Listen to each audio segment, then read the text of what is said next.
जी, इस समय हैं हम मथुरा कारागार जिला जेल में, मथुरा जेल में। और यहाँ पर हमारे सामने हैं समक्ष श्रीमान सुपरिटेंडेंट साहब, superintendent of jail district Mathura.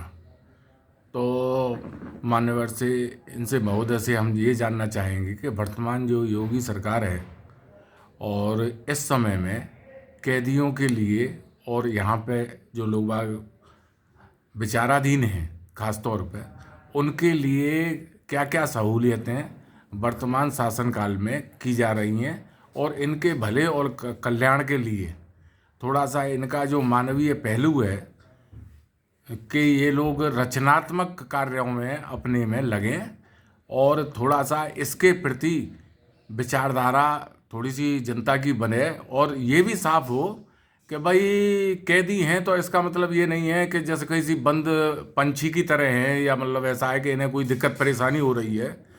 तो हम सुपरिटेंडेंट साहब से इनके परिचय सहित पूरा पक्ष जानना चाहेंगे कि पूरा विवरण हमें देने की कृपा करें कि इनको क्या क्या सहूलियतें व सुविधाएं इनको मिल रही हैं। जी सर, थोड़ा सा अपने परिचय से। मैं ब्रजेश कुमार, जेल अधीक्षक मथुरा के पद पर कार्यरत हूँ विगत 3 वर्षों से। जिला कारागार मथुरा में उत्तर प्रदेश सरकार की और केंद्र सरकार की सारी योजनाओं का अमली जामा पहनाया जा रहा है। बंदियों को यहाँ पर रखने के लिए, बंदियों को जब वो बंदी निवृत्त होता है तो सबसे पहला दायित्व ये होता है कि उसको बेहतर तरीके से रखा जाए। तो जो नियम और कानून है, मैनुअल है, उसके अंतर्गत बंदियों को रखा जा रहा है। साथ ही बंदी यहाँ से छूट कर जाए तो किस प्रकार से समाज की मुख्य धारा से जुड़ सके, उसके लिए हम लोगों द्वारा कौशल विकास की योजनाएं चालू करी जा रही हैं। कौशल विकास के अंतर्गत हम लोगों द्वारा यहाँ पर हथकरघा स्थापित है, ठाकुर की पोशाक बन रही है, साड़ियाँ बन रही हैं, LED बल्ब बन रही हैं जी। और त्योहारों पे, जैसे होली के त्यौहार पे हर्बल गुलाल बन रहा है, दिवाली पे झालरें बनती हैं, तो कई प्रकार की बनती हैं और बंदियों को उसका पारिश्रमिक दिया जाता है। और जिससे जेल से छूटने के बाद बंदी उसका उपयोग अपने परिवार के लिए कर सकता है, परिवार के कल्याण के लिए कर सकता है, किसी रोजगार के लिए कर सकता है जी। और जेल के अंदर निरुद्ध है तो अपने कोर्ट केस के लिए वो कार्य कर सकता है। जी। इन सब के अलावा हम लोगों द्वारा और भी काफ़ी जो है सरकार की जो भी योजनाएं हैं उसको लागू किया जा रही है। जैसे बंदी अगर कोई जमानत नहीं दाखिल कर पा रहा है तो माननीय कोर्ट के संज्ञान में लाकर हम द्वारा जो है उसको जो है जमानत दाखिल कराने का प्रयास किया जाता है और अनेकों प्रयास किए जा रहे हैं। जैसे अभी इंडिया विजन फाउंडेशन की तरफ से महिला बंदियों के लिए ब्यूटी पार्लर भी स्थापित कराई गई है। जी सर, इनके उत्पाद वगैरह कहीं बिकते हैं? हम कच्चा रॉ मटेरियल लेते हैं और हम या जैसे जो हमें पार्टी हमें रॉ मटेरियल देती है, हम उससे सिर्फ पारिश्रमिक लेते हैं और उनको माल बना करके दे देते हैं, वो खुले मार्केट में बेचते हैं। अभी जो है राष्ट्रीय लोक अदालत में 38,000 का गुलाल बिका है। अच्छा। और भी समय साड़ियाँ लगभग 2 सालों में 10 लाख रुपए तक की साड़ियाँ, धोती, कपड़े बिक चुके हैं। तो अनेक चीज़ों को हम लोग बेचते रहते हैं और उनकी पारिश्रमिक को बंदियों में चेक के माध्यम से बांटते रहते हैं। वर्तमान में सर बंदी क्षमता क्या होगी?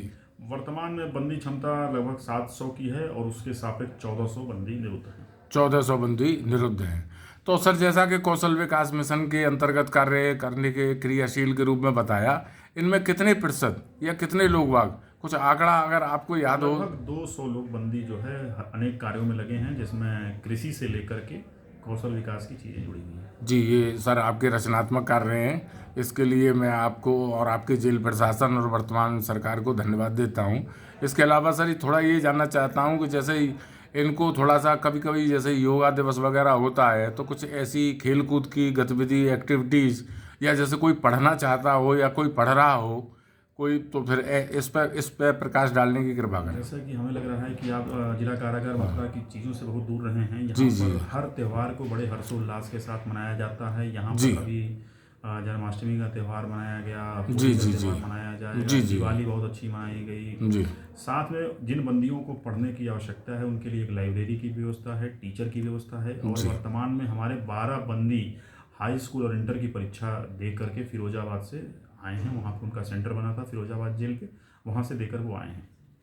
तो वास्तव में बहुत अच्छी एक शुरुआत है और अच्छी पहल है। अब सर थोड़ा सा बस हम ये जानना चाहेंगे कि जो होली का वर्तमान का जो पर्व है 2024 का, तो अब ये होली के कुछ तैयारी वगैरह इनके लिए कुछ है थोड़ा सा? देखिए, बंदियों द्वारा हर वर्ष जो है हर्बल गुलाल बनाया जाता है, उसी से वो होली खेलते हैं। जी। और इस बार जो मथुरा जेल की गुलाल बना था, उसको हम लोगों द्वारा जो है काशी विश्वनाथ भेजा गया, वहाँ के मंदिरों में होली खेली गई। अयोध्या भेजा गया, राम जन्मभूमि में होली जी खेली गई। जी जी। बरसाने भेजी गई, बिहारी जी में भेजी गई और जन्मभूमि भेजी गई। नहीं नहीं, इसका मतलब ये है कि सकारात्मक और रचनात्मक पहलू मतलब ऐसा है कि जेल का काफ़ी है, तो ये समाज के योगदान में ये अच्छा कदम है। तो ब्रजेश जी, आपका बहुत बहुत धन्यवाद ये जानकारी देने के लिए कि वर्तमान सरकार के द्वारा ये रचनात्मक कार्य जेलों में किए जा रहे हैं। बहुत बहुत धन्यवाद सर।